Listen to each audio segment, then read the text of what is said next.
Bonjour à toutes et tous, ravi de vous retrouver pour cette nouvelle semaine ensoleillée aujourd'hui. On va prendre du plaisir, vous allez le voir, avec notre invité aujourd'hui qui est un véritable passionné. La nature, étudier la nature, la comprendre ou tenter de la comprendre, la scruter, l'analyser, l'aimer et transmettre cette passion, voilà ce qui anime notre invité du jour.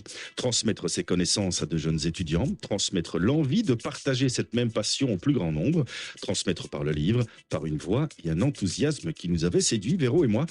En écoutant François Verheugen tous les deux, on était redevenus quelque part des mômes, des enfants qui écoutent des histoires, de belles histoires. Alors ce lundi, on cale sa tête sur l'oreiller, on met son pouce en bouche et on en profite. Bonjour François Verheugen. Bonjour Cédric. Ravi évidemment de vous accueillir pour Ceci n'est pas un selfie. La première, Ceci n'est pas un selfie. C'est vrai que c'est vraiment ce qui vous caractérise, hein, François, c'est être passeur d'histoire. Vous êtes professeur, évidemment, également. Zoologue, c'est comme ça qu'on dit, hein, zoologue. Oui. Oui, tout à fait. Et c'est vrai que de tout temps, vous avez eu cette envie de transmettre vos connaissances. On va bien entendu y revenir dans quelques instants. On est dans un studio aujourd'hui de dépannage, donc on n'a pas de possibilité de diffuser les photos que vous nous avez envoyées. Mais donc, on va essayer de décrire la photo de vous, petit. Je voulais vous laisser faire ça. Alors, petite chemise à carreaux dans les tons brun rouge avec un peu de rouille. Petit par-dessus tricoté par la grand-mère ou pas? Exactement. Oui, oui, Chevelure blonde, un peu décoiffée, grand sourire. Vous étiez quel genre de petit bonhomme, vous? Alors j'étais un petit bonhomme à mettre ses mains partout dans la gadoue apparemment et à ressortir avec plein d'infections dans les yeux et des troubles dans le ventre. Donc un petit garçon, j'imagine comme la plupart des petits garçons. Voilà, Ah, je sais pas, moi j'ai jamais mis. C'est vrai, vous ne dans ma bouche, faisiez pas ça, vous? Non, non, mais je ne suis pas zoologue. Vous vous rappelez d'ailleurs ce qu'est un zoologue? Voilà, zoologue ou zoologiste, c'est des personnes qui étudient les animaux et vous pouvez les étudier de plein de manières différentes ou toute une série d'animaux. Vous pouvez être spécialiste comme moi des insectes ou de mammifères ou de poissons. Vous êtes alors toujours un zoologiste. Vous pouvez vous intéresser à leur évolution, leur comportement, leur diversité, leur écologie. Voilà, le zoologiste, c'est celui qui s'intéresse aux animaux. Et qu'est-ce qu'on va dire dans quelques centaines d'années quand on apprendra que les animaux de zoo ont reçu des glaces aujourd'hui en cette On se dira température qu'effectivement, l'époque est formidable. Elle est formidable, hein, c'est bien, oui, tout à fait. Vous étiez de tout temps passionné par la nature. C'est quelque chose qui est né en vous très très tôt, ça? Oui, écoutez, j'ai un oncle qui a retracé la généalogie de la famille. Alors c'est drôle parce qu'il vous dirait que toutes les 2 générations, il y a un naturaliste qui apparaît dans notre famille et voilà, quelqu'un qui se consacre à l'étude de la diversité des plantes ou des animaux. Et donc il me disait, de ta génération, entre tous les cousins, c'est donc toi. Et moi, je dirais que ça a commencé vers l'âge de 13 ans parce que j'ai eu la chance d'avoir un professeur extraordinaire On va citer son nom. On va citer son nom, Éric Ballon. Éric, si tu nous entends, j'ai eu l'occasion de le revoir 30 ans après. Mais donc, Éric a lancé un exercice en cours de sciences où on devait élever des insectes. Il s'est dit que ça nous permettrait de découvrir le monde des insectes en classe, de faire plein de travaux. On les mesure, on les pèse, on regarde comment ils se développent. Et moi, j'ai été complètement mordu par ça. Et quand le travail s'est terminé, j'étais bien triste que ça s'arrête et je l'ai recontacté à un cours qui a suivi. Je dis, j'aimerais bien continuer à avoir ces insectes-là. C'était des phasmes.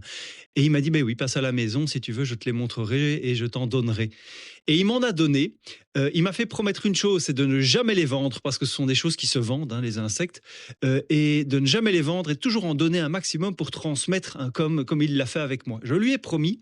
J'ai 44 ans, je devais en avoir à l'époque environ 13 ou 14, je les ai toujours.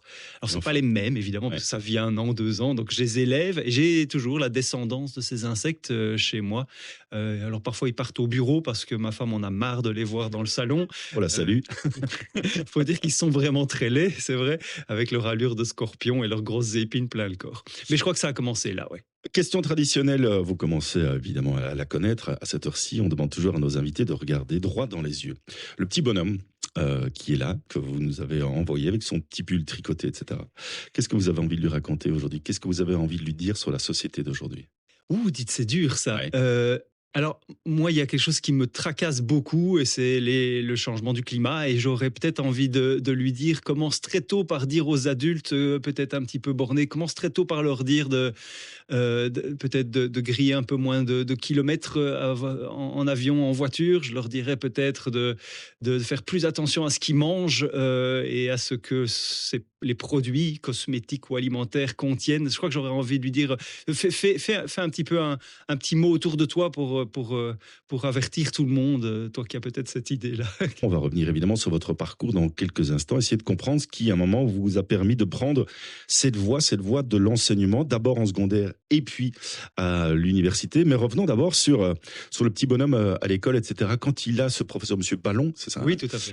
et qui voit les autres professeurs, il a envie de quoi? Il a envie de leur dire, mais donnez-moi encore des choses à manier, donnez-moi des choses à toucher, raccordez-moi au réel, ou pas spécialement? Non, ce dont je suis certain, c'est qu'il m'a mis dans les mains quelque chose qui m'a directement passionné et qui a éveillé, ouais, qui a vraiment éveillé un intérêt que je ne connaissais pas. Et ce que j'aimerais, c'est que ce soit en fait beaucoup plus commun. C'est-à-dire que je sais qu'il avait parfois des petits conflits avec la direction parce que mettre en place des séances où on élève des insectes, où on les manipule et qu'on a 13 ou 14 ans, bah, peut-être qu'à l'époque c'était à côté des règlements. Donc je sais que ça a été compliqué pour lui, mais ça a été quelque chose dont je me souviens et dont je ne suis pas le seul à me souvenir parce que j'en ai reparlé avec des amis de l'époque. Donc moi, ce que j'aimerais, c'est qu'on ait un enseignement beaucoup plus actif quand c'est possible, hein, quand on en a les moyens. Alors encore une fois, mon premier emploi, ça a été enseignant dans le secondaire. La place à l'université que je voulais n'était pas libre tout de suite. J'ai été enseigné dans le secondaire. J'étais sur les genoux, sur les rotules absolument tous les jours. On va y revenir. On va y revenir en troisième partie, si vous le voulez bien, parce que c'est évidemment un point très très important, l'enseignement dans votre vie, et aussi votre regard sur l'enseignement d'aujourd'hui, que ce soit en secondaire ou également dans le supérieur. Qu'est-ce qui fait qu'à un moment, et comment est-ce qu'on devient zoologue ou zoologiste? On m'a posé la question ce matin, tiens, on en parlera peut-être, j'ai une chaîne YouTube, et quelqu'un m'a posé la question, tiens, vous êtes entomologie spécialisée des insectes, comment on fait? Ben, en fait, on peut y arriver de plusieurs manières. Alors évidemment, quand on a la passion, on cherche les moyens de l'exploiter, et c'est vrai qu'il y a des études, notamment, moi j'ai fait des études d'agronomie, c'est des études qui permettent d'y arriver vers les animaux. Maintenant, il y en a certains qui prennent la direction des sciences vétérinaires parce qu'évidemment, on touche alors au plus grand, aux mammifères. Voilà, donc il y a plusieurs moyens, en tout cas, d'aller étudier ça indirectement. Étape très importante, en 2004, vous partez vers le Mexique, Ouais. pour faire du bénévolat. Bénévolat dans quel cadre? Bah écoutez, moi j'avais eu deux premiers emplois un petit peu ennuyants. J'avais besoin de déconnecter. Je voulais faire un bénévolat. Ça s'appelait à l'époque les compagnons bâtisseurs. On vous envoie dans un pays exotique et vous travaillez, vous construisez un mur, un puits, voilà. Et donc j'avais plusieurs destinations dans leur catalogue et j'ai choisi le Mexique. Et à ce moment-là, vous prenez en charge vos vols, voilà, vos bagages, et puis on vous loge et on vous met au travail gratuitement. Et voilà, c'était un bénévolat que j'ai adoré faire, que j'ai passé au Mexique, dans l'état du Chiapas. Et depuis ce premier voyage, je suis tombé amoureux de la région et d'une de ses habitantes. Oui, c'est ça qui se passe, parce que c'est la deuxième photo que vous nous avez envoyée. La photographie qui a marqué ma vie le jour où j'ai rencontré mon épouse, la maman de mes enfants, sur une plage au Mexique. Ouais, j'étais donc sur cette plage du Pacifique, en train de collecter des œufs de tortues marines. C'était la période où elle venait déposer les œufs, et malheureusement, c'est quelque chose qui a de la valeur, un œuf de tortue, parce que ça se mange ou parce que ça se revend. Et donc, il y a des braconniers qui arpentent la plage. Et nous, ce qu'on faisait, c'est qu'on suivait les tortues en train de ramper jusqu'à un trou. Elles faisaient leur trou, elles déposent leurs œufs. On attendait qu'elles se retournent à la mer et on se ruait sur les œufs. Non pas pour les vendre ou les manger, mais pour les collecter et aller les transporter quelques centaines de mètres plus loin sur une plage qui était surveillée. Et ce qui permettait donc sur cette plage de laisser l'œuf incuber et les petits retourner à la mer sans être attrapés par un prédateur ou par un humain. Et c'est effectivement là que je l'ai rencontré. Et la claque, Et- histoire d'amour. Et la claque, oui, effectivement, il n'aura pas fallu longtemps, hein, quelques heures, pour comprendre qu'il allait falloir que je revienne là-bas, qu'elle vienne en Europe. Et finalement, après quelques séjours d'un côté ou de l'autre, voilà, nous vivons ici en Belgique, avons 2 filles, et ça depuis 20 ans. Ça sera en septembre, hein, la photo que je vous ai donnée, elle date de septembre 2004. Nous serons bientôt en septembre 2024. Rappelez-le moi quand vous envoie un SMS ce Voilà. jour-là, François Verhegen. Au-delà du fait que vous avez rencontré votre épouse, vous l'avez dit, c'est vraiment le déclic, c'est la photo que vous vouliez nous transmettre aujourd'hui, parce que ça a été une étape très importante de votre vie. Qu'est-ce que vous retenez d'un voyage comme ça, quand on a eu 2 premiers boulots dans lesquels on s'embête et où on se dit à un moment, il faut que je vive autre chose et qu'on part assez loin? Qu'est-ce que vous retenez aujourd'hui, 20 ans plus tard, de cette expérience? Oui, ce que je vais en retenir d'abord, c'est que j'avais vraiment une idée bien précise de ce que je voulais faire. Je voulais faire de la recherche, de l'enseignement dans le domaine de la zoologie. Je me suis perdu dans deux emplois parce qu'il fallait, j'avais envie de gagner ma vie. Et c'était un voyage où j'ai vraiment pu voilà, faire le point. Alors je sais que aujourd'hui c'est très à la mode, il paraît. Hein, les étudiants travaillent un petit peu puis s'en vont partir à l'étranger. Beaucoup sont ceux qui les critiquent. Moi, je comprends ça. On a vraiment besoin, d'ailleurs, périodiquement dans sa vie, de faire un peu le point sur ce qu'on veut, où est-ce que j'en suis, et puis pourquoi je suis là depuis si longtemps à faire quelque chose que peut-être j'aime moins. Et il faut être loin de chez soi pour pouvoir réellement faire le point? Moi, je ne sais pas. En tout cas, vous sortez de votre routine, vous voyez des choses différentes, vous rencontrez des gens différents. J'étais dans un groupe où on était une dizaine d'Européens de tout horizon. Moi, c'était propice à ça. Et donc, lorsque j'ai eu terminé ce voyage, j'avais une idée bien précise et surtout l'envie d'y arriver. Et c'est ainsi que, en rentrant, j'ai été refrappé à la porte de l'université où on m'a ouvert la porte et où effectivement j'ai pu faire la suite, quoi. Qu'est-ce qu'on se dit à ce moment-là? Quand la porte s'ouvre enfin et qu'on va rentrer dans le grand monde, Ouais. avec d'énormes guillemets, de l'université. Ouais, alors ça, il y a beaucoup de choses à dire et je pourrais certainement tenir quelques heures là rien que sur cette question. D'abord, on est évidemment, on entre dans le milieu qu'on a rêvé depuis plusieurs années. Alors moi, j'y avais fait une partie de mes études déjà, donc je le connaissais. On est aussi un peu désenchanté parce que finalement, l'université que l'on imagine être un modèle d'excellence, un modèle à tout point de vue, ne l'est peut-être pas toujours. Mais néanmoins, on y trouve en tout cas la satisfaction de pouvoir faire ce pourquoi on est passionné. Et c'est vrai qu'il y a une énorme qualité quand on travaille à l'université, c'est la liberté, la fameuse liberté académique que j'adore et que je chéris, et qui nous donne le temps d'exploiter des pistes parfois improbables, parfois absolument farfelues pour certains. J'ai plein de sujets de recherche aujourd'hui dans mon laboratoire qui sont nés à partir d'idées complètement farfelues. Aujourd'hui, je crée des parfums pour dresser les chiens de la police, des parfums qui sentent la mort, voilà, pour donner un exemple. Et ça, c'est né d'une idée qui est un petit peu farfelue et qui produit une recherche fascinante et qui aide les chiens policiers belges, français et bientôt d'autres. Donc c'est cette côté pouvoir avoir le temps et la liberté d'exploiter des horizons improbables, parce qu'on a le droit de se planter à l'université, on a le droit d'exploiter des pistes que l'on pense intéressantes mais qui ne le sont peut-être pas toujours. Et c'est de là que vient l'innovation, je pense, c'est d'avoir cette possibilité-là. Donc voilà, je pense que et puis l'enseignement, hein, donc évidemment, quand on enseigne à l'université, on est un peu enseignant aussi quand même. Bon, voilà, ça c'est une Ouais. passion, quoi, enseigner. Et on y reviendra dans quelques instants. Essayons de comprendre votre quotidien. C'est vrai que zoologiste, zoologue, voilà, vous cherchez, vous venez de nous donner une piste. En fait, vous faites quoi? Oui, alors c'est plein d'emplois en Oui, c'est fait. ça. Un prof d'UNIF, c'est plein d'emplois. Mon quotidien, ça va être d'arriver et si je n'ai pas cours dès la première heure, je vais rencontrer l'équipe. Donc j'ai une équipe d'une dizaine, douzaine de personnes. Voilà, il y a des étudiants en stage, il y a des thésards, il y a des personnes plus expérimentées dans le labo et tout le monde travaille autour du comportement animal chez moi et surtout du rôle des odeurs, des phéromones sur le comportement des animaux. Donc voilà, on rencontre les chercheurs, s'il y a des questions, des problèmes, on les résout avec eux, on va au labo parfois pour essayer de les résoudre, et puis on part peut-être à une réunion qui va être axée sur la réforme de l'enseignement, ou on va ensuite aller donner 2 heures de cours, parce qu'on a 2 heures de cours ce jour-là. Hein, finalement, prof d'univ, on a finalement assez peu d'heures. Hein, en tout cas, ça dépend qui. Moi, je vais avoir 5 heures sur ma semaine, en Mmh. moyenne, sur l'année. Hein, et puis alors voilà, on va rédiger une chronique radio, on va préparer une vidéo YouTube, on va avancer dans son livre, on va faire une série d'activités comme Et on va revenir sur vos recherches et puis vos découvertes aussi, entre autres par rapport aux odeurs, parce que c'est là évidemment qu'on voit votre regard qui s'illumine dès qu'on commence à parler de petites bestioles et de leurs odeurs. Eh bien, François Verhegen, vous transformez, pardon.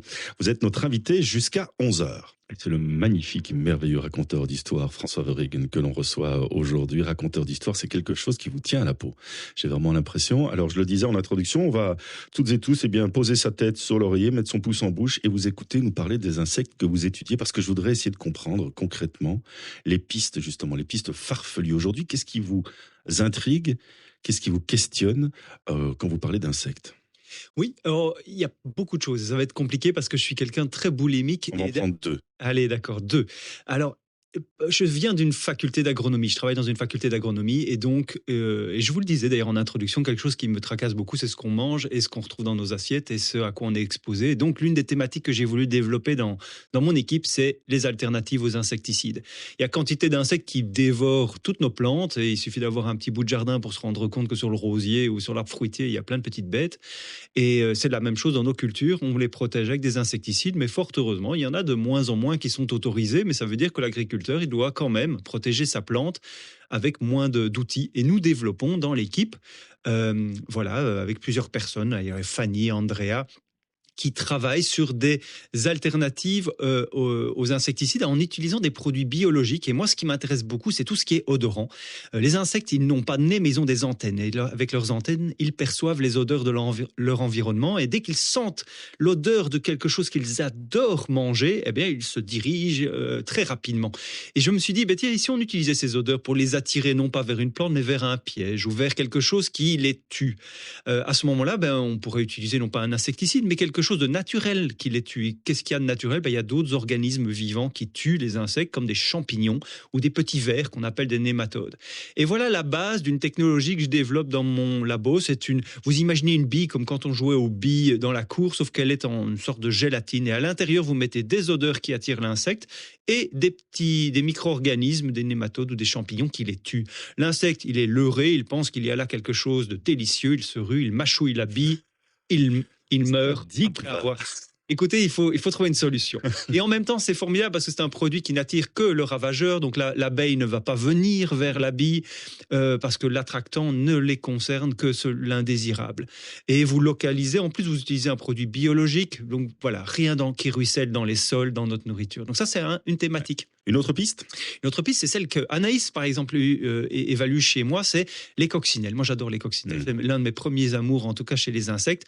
Et on a découvert dans mon équipe la première phéromone d'une coccinelle. Une phéromone, c'est une odeur qu'une coccinelle émet pour attirer ou pour communiquer avec une autre coccinelle. Et on s'est rendu compte que les femelles appellent les mâles, les font venir à distance, parfois plusieurs dizaines, centaines de mètres grâce à une odeur. Anaïs étudie cette odeur, il identifie cette odeur et elle essaye de comprendre le langage, un petit peu comme vous essayez de décrypter une langue étrangère. Elle décrypte la langue, le langage des coccinelles pour mieux les comprendre. Et cette recherche pourrait servir à quoi alors? Oui, ça, pour le coup, je suis fier, c'est une recherche fondamentale. Donc pour l'instant, moi, j'envisage pas d'application comme pour le premier exemple, mais pourquoi pas un jour penser à une application. Ouais. Alors, il y en a beaucoup qui sont rentrés de vacances ce week-end et qui ont remarqué, comme depuis quelques années, qu'il y a très peu d'insectes qui viennent s'écraser aujourd'hui sur nos pare-brises. Quel est votre sentiment par rapport à cette extinction quand même importante des insectes aujourd'hui? Est-ce que c'est réversible? Et si oui, qu'est-ce qu'on pourrait faire? Oui, c'est réversible. Donc ça, c'est une première chose, c'est que d'abord, c'est un fait scientifiquement démontré. Il ne faut pas juste avoir un pare-brise avec moins d'insectes. Non, mais ça marque. Ça marque, c'est vrai, vous avez raison, c'est ce qui permet à chacun de s'en rendre compte. Pourtant, on va questionner les gens dans le trottoir, ils vont vous dire mais j'ai toujours beaucoup de moustiques. Voilà, il y a toujours certains ravageurs qui sont très importants, mais on a une réduction de la biodiversité des insectes. En tout, on en compte 1 million d'espèces décrites par l'humain et il y en a donc aujourd'hui moins. Et ils sont moins nombreux aussi, donc en quantité, en diversité. Et tout ça lié à plein de facteurs. On en identifie les principaux, c'est la perte de l'habitat. Donc, c'est-à-dire qu'ils n'ont plus de quoi s'abriter, de quoi manger, de lieux pour se reproduire. Et pour ça, simplement parce que l'urbanisation est plus importante, parce qu'on détruit, on a tendance à avoir un gazon bien fauché. Tout ça, vous supprimez les maisons de tous ces insectes. Alors, est-ce que c'est réversible? Oui, ça l'est. Pour certaines espèces, ça l'est sans doute plus, parce qu'elles sont vraiment, pour certaines, vraiment disparues de certains territoires. Mais pour une grande majorité, on va pouvoir faire quelque chose. Ça passe simplement par laisser un peu les plantes se développer. Si vous avez la chance d'avoir un jardin, laissez quelques mètres carrés où les plantes ont le loisir pendant tout le printemps de fleurir. Et rien que d'avoir des plantes qui fleurissent, elles vont attirer des pollinisateurs, vont attirer des insectes qui, au pied de ces plantes, vont se reproduire, vont pondre, vont s'abriter pendant l'hiver. Oui, parce qu'on pourrait se dire, moi je peux rien faire en tant que citoyenne ou citoyen, c'est pas à mon niveau, ça doit être décidé à un niveau beaucoup plus élevé, que ce soit au niveau régional, fédéral ou même européen. Il y a un Green Green Deal qui a été mis en place, etc., qui est un peu détricoté. On verra un peu ce que donnera la suite. Mais en fait, vous dites non, non, non. Au quotidien, nous, chacune et chacun, on peut faire quelque chose. Je dis qu'à tout niveau, on peut faire quelque chose et ce serait vraiment mentir. J'ai fait une petite capsule vidéo pour démontrer qu'avec 10 tiges de chardon en fleurs, j'avais une biodiversité énorme qui s'était installée sur ces 2 mètres carrés dans le fond de mon jardin. Donc, oui, je suis convaincu qu'avec très peu de choses, on peut. Oui, est-ce que ça devrait être une piste, justement, qui devrait être la piste d'avenir, entre autres, dans l'enseignement secondaire? Se dire, à un moment, voilà, le constat, il est là depuis des années, des pistes de réflexion, elles sont là, maintenant on peut agir concrètement, dès le plus jeune âge, ça devrait être enseigné. Mais je pense que ça l'est déjà, hein. Alors évidemment, à des niveaux différents en fonction des possibilités de chacun, mais je sais que mes filles reviennent avec parfois de super messages comme ceux-là. Et je pense que c'est les meilleurs ambassadeurs pour faire changer les mentalités des un peu plus âgés, hein. C'est de dire, mais papa, maman, arrête de tondre le gazon si court. Pourquoi coupes-tu les orties dans le fond du jardin? Je ne vais pas aller mettre mes mains dedans. Donc laisse-les. L'ortie, pour moi, c'est le cas d'école. C'est dans quelques brins d'ortie, vous avez une diversité incroyable qui se développe. Donc, elles sont mal aimées, mais elles sont... Voilà. Donc, je pense, oui, en effet, que l'enfant va avoir le rôle, justement, pour expliquer aux parents très bien ça. Ouais. Oui. Vous avez été parfois confronté au regard de vos filles. Est-ce que quand vous discutez avec des enseignants, parfois vous êtes confronté au fait qu'ils disent, mais moi je suis pas formé, ou on n'a pas le temps, ou c'est très compliqué, ou on doit respecter le programme, etc., etc., etc. Oui, bah, je j'ai la chance que mes filles sont passées par les mains de personnes extraordinaires à l'école de Boiré-la-Chaussée. Donc elles ont vraiment été bien encadrées, où il y a eu des efforts, justement, que ce soit dans la cour ou lors des activités d'enseignement. Euh, mais je comprends aussi qu'il y a un programme à suivre qu'il y a un côté de formation. Euh, je, oui, mais je suis convaincu que toutes ces activités, que toutes ces petites infrastructures peuvent mettre en place comme un potager commun, comme une zone de biodiversité dans l'école qui permet justement de faire de la sensibilisation pour les enfants. Ben, c'est des petits gestes qui, sincèrement, coûtent pas cher, qui, au contraire, vont rapporter bien plus gros. Oui.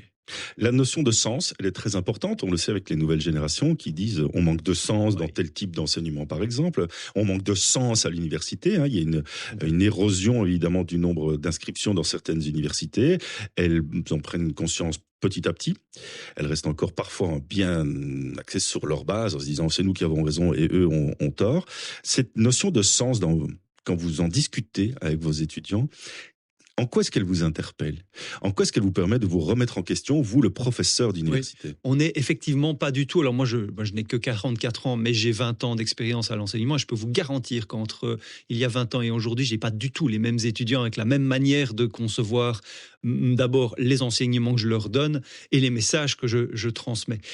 Aujourd'hui, lorsqu'un étudiant en fin de cursus vient me demander si j'ai des mémoires de fin d'études, ce qui compte, ce n'est pas tellement la technologie ou la technique qu'ils vont apprendre, c'est le sens qu'il y a derrière leur travail. Et donc, ils viennent me voir pour justement participer à ce dont je discutais tout à l'heure, des alternatives. Ils veulent participer à un monde meilleur, en tout cas. C'est un petit peu, si je devais caricaturer, ce serait comme ça. Mais les étudiants en début de cursus, c'est la même chose. C'est-à-dire que lorsque je leur dis qu'on va disséquer un insecte, lors des travaux pratiques, ils vont se préoccuper de d'où vient cet insecte et dans quelles conditions il a été élevé et pourquoi est-ce qu'on C'était pas le cas il y a 20 ans. Absolument pas. Non, non, non. D'abord, on promettait assez peu, finalement. J'avais l'impression, en tout cas, la parole de l'enseignant. Aujourd'hui, j'ai des étudiants qui n'hésitent pas à venir me dire là, sur cette phrase-là, vous avez été un peu rude. Je pense qu'au contraire, vous auriez dû élargir le débat. Donc, on vient vraiment avec des questions de fond que je trouve vraiment passionnantes et qui nous forcent à être attentifs à ce qu'on raconte et à la manière dont on le raconte. Ouais. Et être remis en question, ça fait du bien ou pas? C'est formidable, c'est génial. Si vous êtes ouvert à cela, vous progressez en fait et vous continuez de délivrer un enseignement. Alors il faut donner des bases. Moi, quand j'enseigne en première bachelier des bases de zoologie, quelque part finalement il faut les donner. Maintenant, quand j'enseigne plutôt aux années de master et que je parle de futur dans les protections des cultures contre les insectes, eh bien il y a des débats et parfois je me perds dans ces débats avec eux parce que c'est passionnant. Ils ont des idées, on les partage et parfois ils ne sont pas d'accord avec ce que je propose. Monsieur, vous n'avez pas investigué telle voie de lutte, ou quand je parle d'OGM, voilà, tout de suite la classe veut lancer un débat. Non, c'est passionnant et oui, il faut être ouvert à ça. Et les écouter.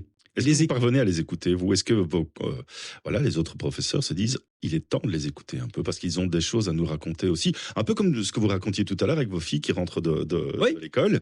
Ben, en tant que papa, on écoute ses filles. En tant qu'enseignant, c'est parfois encore, je dis bien parfois encore compliqué d'écouter ses étudiants et de se dire: «Ah tiens, ils me remettent en question». Je ne sais pas pour mes collègues, en tout cas, nous avons la chance à l'Université de Liège, c'est d'être évalués par nos étudiants.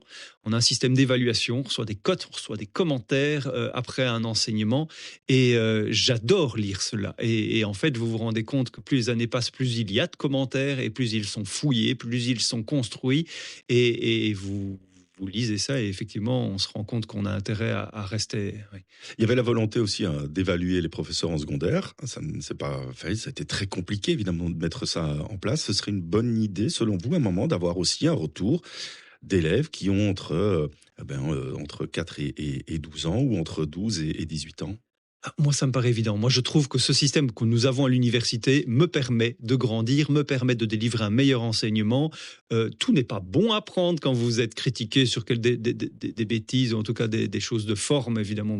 Voilà, faut réussir à faire le tri, mais aussi être ouvert pour les questionnements de fond et les critiques de fond. Et je pense que donc en secondaire, ça pourrait aider tout le monde. Pourquoi à partir du moment où, hein, ça ne peut que vous aider, la critique, quand elle est là pour vous permettre d'être meilleur enseignant, je ne vois pas pourquoi ce serait une mauvaise chose. Je ne sais pas, j'ai pas d'avis, je lance la En tout question. cas, j'ai un avis, et je pense que ce serait une excellente chose que tout le monde doit être évalué. Il n'y a pas de raison. On est évalué dans une entreprise pharmaceutique, on est évalué à l'université, on pourrait l'être partout. L'évaluation, si elle est faite avec bienveillance, elle est forcément positive pour tout le monde, oui, je pense. On parle d'avenir, C'est parti. il est sombre, mais il y a peut-être des pistes. On va en parler dans quelques instants. Professeur de zoologie à Jean Blou, agrobiotech, l'université de Liège, bien entendu, François Verheugen. On va se tourner vers l'avenir. Vous l'avez dit tout à l'heure en regardant la photo de vous tout petit. Vous pensiez déjà à l'avenir en disant essaie de parler à tes parents des changements climatiques, etc. Bon, le constat, il est là. Il est partagé par la grande majorité de celles et ceux qui nous écoutent. Il faut faire quelque chose. Vous êtes chercheur. Vous mettez les mains dans le cambouis pour réfléchir à l'avenir. Est-ce qu'il y a pour vous des raisons d'espérer, puisqu'on a énormément d'auditrices, d'auditeurs, de jeunes qui disent «Ah, moi je m'en sors pas, j'ai pas d'espoir pour l'avenir». Oui. Alors, je suis peut-être plus sensible encore à la question de la biodiversité que celle des changements climatiques. Je ne dis pas le contraire, hein, c'est lié. Mais pour moi, ce sont deux combats qu'il faut mener en parallèle. Il y en a certains qui ont dit que ce n'était pas lié. Rappelez-vous Oui, quelques déclarations politiques il y a quelque temps. On pouvait faire, d'une part, s'intéresser au changement climatique et de l'autre, oui, je la- laisse à chacun ses déclarations, hein.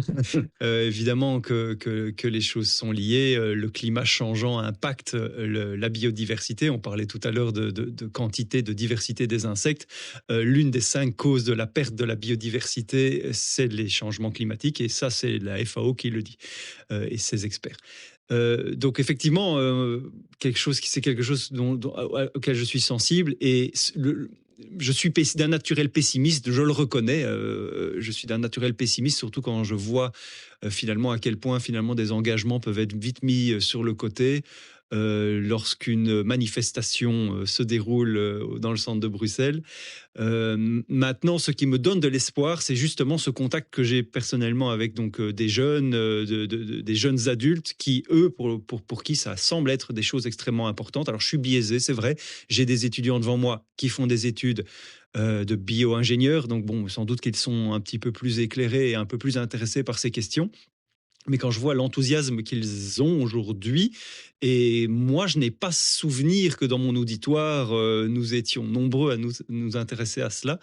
Je me dis qu'il y a quand même peut-être une génération. On est dans un changement, oui, on est dans un changement de mentalité, un changement de génération, et j'espère que ça va. Il y a des choses qui vont changer. Mais comment amener le dialogue avec celles et ceux qui ne veulent pas changer, puisque vous avez parlé des manifestations dans le centre de Bruxelles, manifestations entre autres d'agriculteurs qui ne voulaient pas, comme ça on est bien concret, hein, qui ne voulaient pas de certains changements, retour en arrière de certains politiques, etc. Comment se dire à un moment, on doit pouvoir dialoguer, on doit pouvoir se dire, on a des difficultés, toutes et tous.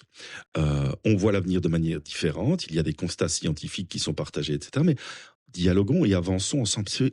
Où peut-on permettre ce dialogue et comment le faire? Oui, les méthodes de communication sont multiples et bon, j'invite chacun à faire ce qu'il peut quand ça se limite à un post sur un réseau social, c'est déjà pas mal, hein, on va déjà toucher du monde. Je pense qu'on a la chance d'avoir aussi en tout cas, je ne sais pas si on a la chance, on a un changement dans les responsables politiques actuels avec certaines personnalités qui proviennent du milieu, notamment de l'environnement, de l'agriculture, qui arrivent au pouvoir. Moi, j'espère sincèrement que ces personnes vont se rappeler les enseignements qu'ils ont reçus, notamment à l'université de Liège.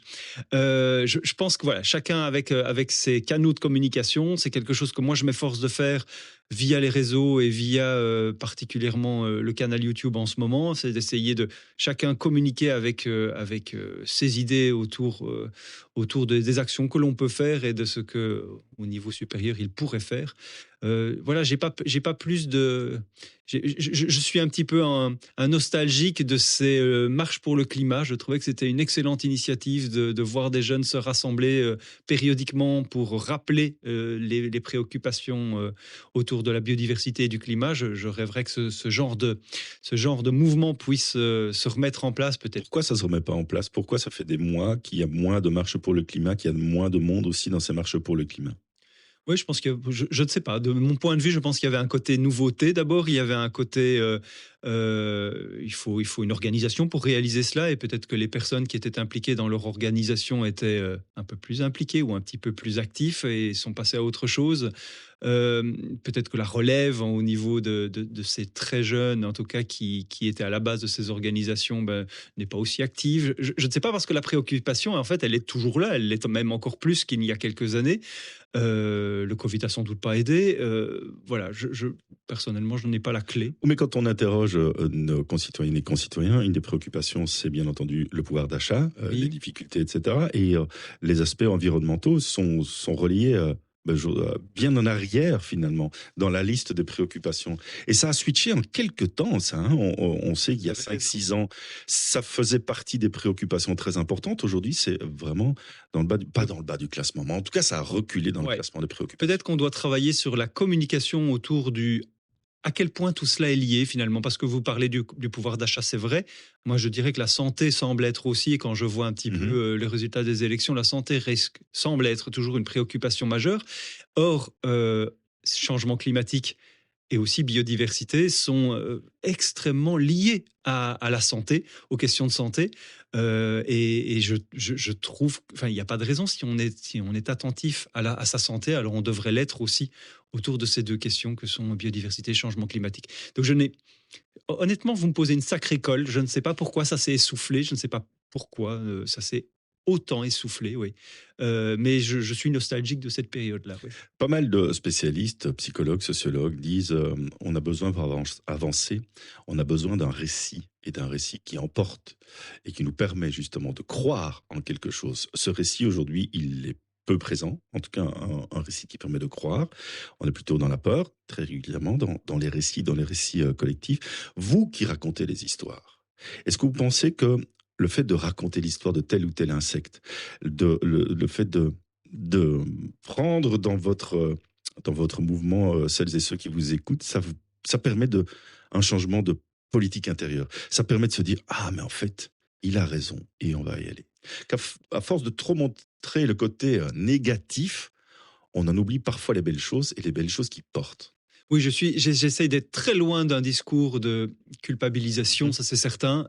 Et effectivement, vous le soulignez, avec les livres que j'ai pu écrire ou les vidéos sur la chaîne YouTube Science Bestiale, ce que j'essaye de faire, c'est de montrer la beauté de la diversité. Alors moi, pas dans le règne animal, mais je sais que d'autres le font merveilleusement avec d'autres organismes vivants, avec l'intime conviction, d'ailleurs c'est écrit dans les statuts de la chaîne, c'est de dire si je parviens à vous émerveiller avec quelque chose, sans doute on a envie d'agir pour les protéger. Comme je le disais tout à l'heure, voilà, chacun à son niveau, chacun avec ses armes et ses outils pour essayer de faire me semble-t-il, comprendre quelque chose d'important. Ouais. François Verheugen, très bonne nouvelle. À partir de septembre, vous serez un de nos chroniqueurs de Oui, Tendance Première. Vous allez revenir régulièrement nous raconter justement des belles histoires. C'est vrai que vous nous avez passionnés quand vous êtes venu il y a quelques mois de cela. Et on s'était dit avec Véronique, ben voilà, on a très envie de vous entendre parce qu'on y croit nous aussi aux belles histoires. Et donc vous viendrez à peu près tous les 15 jours eh bien, nous parler de très belles histoires. On va peut-être commencer aujourd'hui, si vous le voulez bien, François. Racontez-moi une belle histoire. que je vous raconte une belle histoire. Ouais. Vous me prenez comme Oui. ça au dépourvu. Alors, je vais vous raconter très rapidement une histoire drôle, alors peut-être, qui a fait l'objet d'une vidéo sortie récemment. C'est celle du premier panda sorti de Chine. Vous savez que les pandas, ils font rêver. Alors, ils plaisent à beaucoup de monde. Et le premier panda sorti de Chine au début du XXe siècle a été ramené aux États-Unis illégalement. On pensait qu'il s'agissait d'une femelle. Il s'agissait d'un mâle, parce qu'à l'époque, on connaissait très peu de choses sur les pandas. On était incapable de faire la distinction entre mâle et femelle. On pensait qu'il s'agissait d'une femelle. Donc, on est allé lui chercher un mâle pour avoir des petits dans ce zoo de Chicago aux États-Unis. Et pour le coup, là, on ne s'est pas trompé, mais on s'est retrouvé donc avec deux mâles qui se sont mis des coups de griffe dans la figure et qui n'ont évidemment jamais eu de petits. Lorsqu'on a compris alors qu'on avait deux mâles, malheureusement, il y en a deux qui est décédé, on est allé chercher une femelle en Chine à ce moment-là, sauf qu'on s'est de nouveau trompé. Voilà, il s'agissait d'un mâle. Mais non. Et donc, vous vous retrouvez encore avec une erreur. Et puis, une fois que toutes ces erreurs, je vous la fais courte, ont été solutionnées, qu'on s'est retrouvé enfin dans ce zoo de Chicago avec un couple, on n'a jamais été capable d'avoir des naissances. Et il a fallu ainsi des dizaines d'années pour comprendre la reproduction du panda. Et aujourd'hui, c'est toujours extrêmement compliqué. Il y a des scientifiques américains, justement, qui vouent leur vie à essayer de comprendre dans leur milieu naturel comment les pandas se séduisent. Une femelle doit pouvoir appeler des mâles. Les mâles doivent pouvoir entrer en compétition les uns avec les autres. Ils doivent pisser le plus haut. Et c'est même pas une manière de parler. Ils urinent sur un arbre et montrent à la femelle à quel point ils peuvent aller faire pipi très haut. Et ça, c'est extrêmement séduisant pour une femelle. La femelle, elle va passer à côté des mâles, les découvrir, apprendre à les connaître.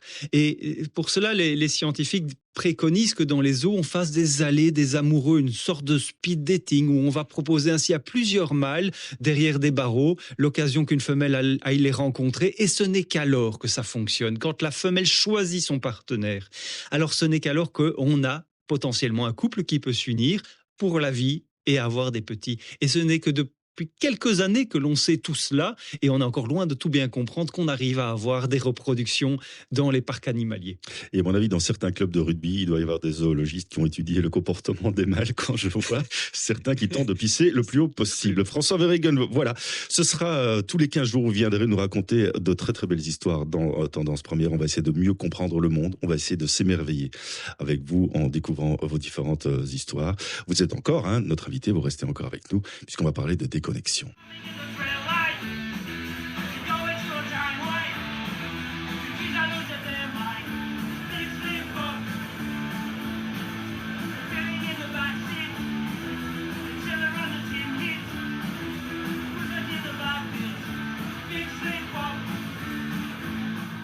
François Verheugen, on avait dit une musique de déconnexion et vous nous balancez du punk sur la première à 10h51 minutes.